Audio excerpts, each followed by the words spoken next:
When it comes to video games in general, there's so much that gets me super hyped. Games that seem exciting, trailers that are epic, or things that are just fun to play despite the fact that they may not be perfect. But simultaneously, there is stuff that makes me really nervous, and a few things in this business that make me downright afraid. So today, we're going to be diving into a very complicated topic that requires that I discuss a little bit about law, a little bit about the gaming past, and a possible gaming future.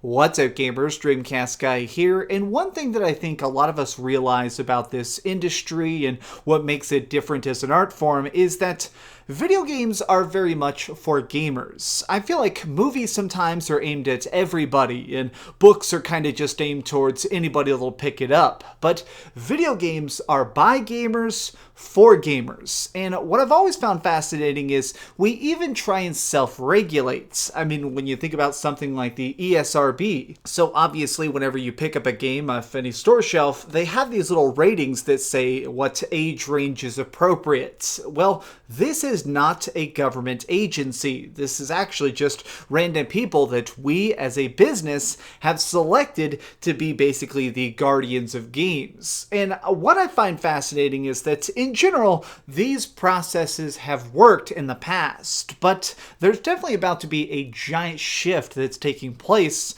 which is because of loot boxes. These randomized mechanics of paying for stuff that you don't quite know what you're getting are very controversial. Personally, I absolutely hate them, but there's something that's being talked a lot right now within the court system, both here in Europe, Belgium, and I think some places in like Spain and Uruguay. Well, here's the issue. Randomization mechanics may seem fun and friendly, but in actuality, they are quite predatory. The idea of making people pay for a product that's not quite clear what you're getting, in my opinion, is quite wrong. And what I find interesting is right now, Electronic Arts is trying to defend them within the legal system over in Europe. They're actually trying to say that, hey, this stuff is fine. We consider loot boxes a surprise mechanic, which is so freaking dumb. And honestly, I do think that these poor PR moves are going to lead to them being outright banned. Yes, that's right. I do believe that within the next 2 to 3 years, we are going to see an outright ban of loot box mechanics. Now, I do believe they'll still exist in some format or another. We'll probably still see them popping up in cell phone games and possibly rebranded in a certain aspect, but I do believe that the idea of paying to progress is about to, for the most part, completely go extinct. This, in the short term, is amazing news. I think that that is fantastic, and I think it's going to lead some great games that aren't just filled with crappy predatory businesses. But in the long term, this is going to leave a big vacuum in the industry. People right now are spending literal billions of dollars on loot crates. Like, obviously, there's only cosmetic microtransactions in something like Fortnite, but last year, in just the 12 fiscal months, they made a profit of nearly $3 billion just selling cosmetic skins of John Wick. So obviously, these businesses like that cash. It's very lucrative, it's very profitable, and they're very fixated on it. So I think that they're going to start trying to chase a different idea, and I'm very nervous that what they're going to attempt is instead the idea of games as a service. So there's been a lot of sort of rumblings, some public talks and some private talks about the idea that very soon a lot of companies are wanting it so almost every single one of their games is games as a service. Things there, it comes out, it's a pretty decent experience, and over time, it perpetually updates and expands. Think of things like Destiny, or more specifically, something like Grand Theft Auto 5. Think about the fact that when GTA 5 first came out, it was a solid single-player experience, and now, years of updates later, there is an expansive separate version of Los Santos where you can drive around, steal cars, do drugs, have have an apartment that you can plan giant heists in. GTA Online has completely changed as an experience because of a games as a service model. Now, even if you enjoy that, even if you're somebody who thinks that these games as a service things are positive, I think that the detriments outweigh actually the good sides of this. The cost is more than the benefits may be. Just think about the fact that there are so many games right now that as soon as they're talked about, sometimes with the reveal trailer, they'll start talking about content roadmaps. This is one of the main terms that drives me nuts in 2019, which is that if you're revealing something like Anthem or Fallout 76 or some giant expansive thing like an MMORPG like World of Warcraft, when you come out on stage, a lot of times you say, here's the game, here's how it plays, and here's when you're getting your first patch. And I think that the reason they're doing this isn't because they want more upfront sales, it's that they realize that this is going to be the possible future of video games, is paying for patches. Yes, I'm being serious. A lot of these games, even if they don't directly say that's what they're doing, it is what they have in mind. So I've been playing a ton of MMORPGs this year, and they're very, very enjoyable. I like playing online-focused games. But when I see something like Final Fantasy XIV, as much as I love that game, you are paying a monthly fee to basically get the latest patch, to get the latest stuff, to see the coolest great updates. Think about something like Rainbow Six Siege. I feel like this is a huge success story in general for how much money it made them, because it is basically a games as a service project. When it came out, Siege was very controversial because people didn't know what to make of it. It was an online-only shooter with basically no story, and now you can play it, but you're basically paying for each of the characters you unlock.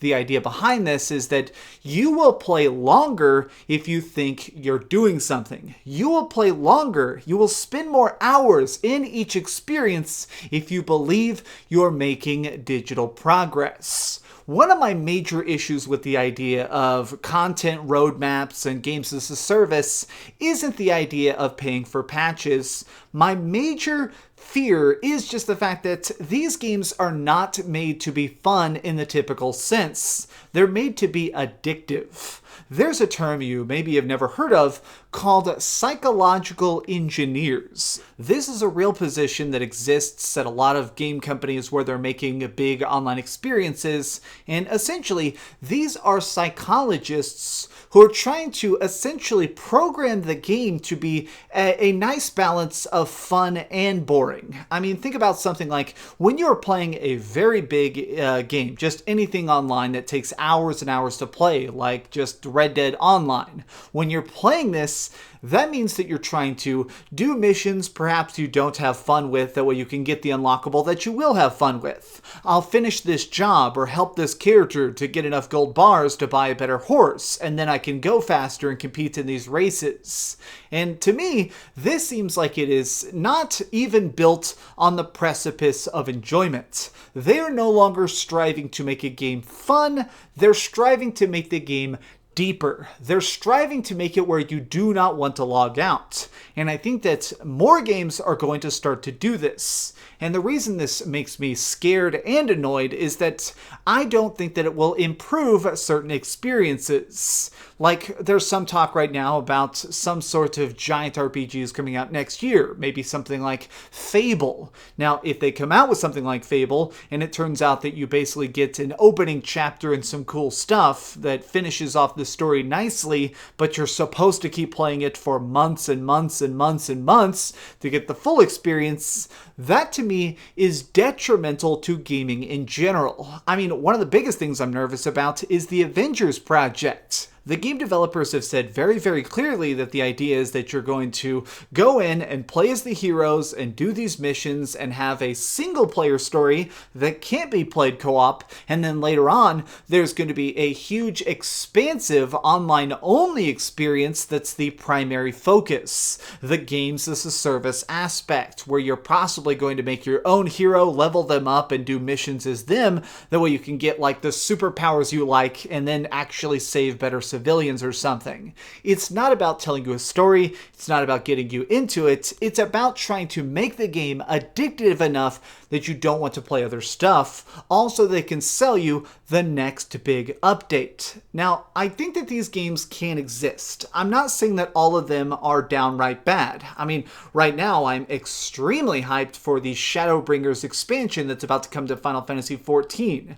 But still, what my issue is that a lot of these games are no longer trying to please you or make it where you're having fun or make it where you're having friends. Instead, they're just trying to get their hooks as deep into you so you'll be afraid to quit. You don't want to go to another game if you think you're losing progress. I think that this idea of games as a service is being rewarded when you think about the idea of things like No Man's Sky or the fact that everybody's being so positive now about Fallout 76. People are being encouraged to release games that are not complete and instead just worrying about the redeeming story later on. If you have a games as a service project, you can get a million headlines out of different gaming websites. Every patch, every update, every big new reveal is another day of news dedicated to you, which means more sales even down the line at a lower cost. I do not like the idea of games as a service, and I think that, unfortunately, it very much could be the future. Right now, people realize that things of the past, the idea of purchasing a single game for $60 is not as profitable as managing to sell a $40 game with $10, $20 patches over the course of years. And I do actually fear that this is what we're going to see a lot of very, very soon. I'm excited for a lot of stuff that's coming out. I do believe that there's things coming out that look super spooky and scary and awesome, and some really good RPGs that are coming over the horizon. But if these require constant updates, constant DLC, and constant loot box style microtransactions, even if they're not called that, that makes me more nervous than anything else. But what do you think? Are you actually as worried as I am about the looming style of games as a service? Or do you think that this is something that's just currently a little bit blown out of proportion? Let me know your thoughts in the comments down below. If you enjoyed this video, please give it a like, share with your friends, and subscribe if you haven't already. But do me the biggest favor of all and keep dreaming. Thanks so much for watching that video. If you want to see something else, you can always click this link to see what I put up last, or, subscribe and see what's coming up next. Also, I promise that whatever I do, it'll try not to suck.